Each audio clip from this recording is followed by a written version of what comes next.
সারা দেশের ন্যায় নরসিংদীতে জ্বালানি তেলের তীব্র সংকট দেখা দিয়েছে। আপনারা জানেন যে অকটেন পেট্রোল যে আসলে কোথাও পাওয়া যাচ্ছে না।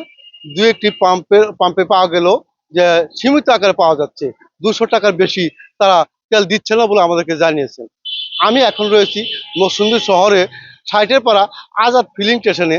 আমার সাথে রয়েছেন আজাদ ফিলিং স্টেশনের কেশিয়ার সাব্বির হোসেন। আমি জানতে চাইবো আসলে আপনার কতদিন ধরে তেলের সংকটে ভুগছেন, আজকে তেল দিতে পারছেন না কেন?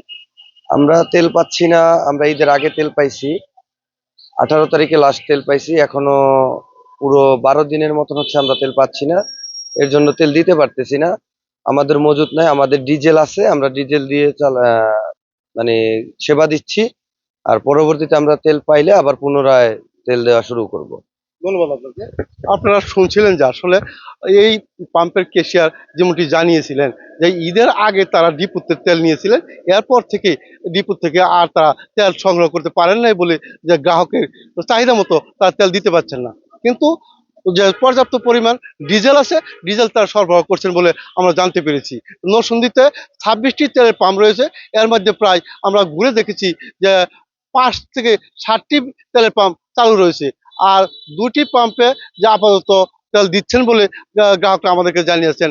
একটি হইলো শাহপাতাব আজাদ ফিলিং স্টেশন, যে অপরটি হইলো যে নরসিংদী কারারচর সুলতানা ফিলিং স্টেশনে যে প্রতি বাইকে 200 টাকার তেল দিচ্ছেন বলে আমরা জানতে পেরেছি।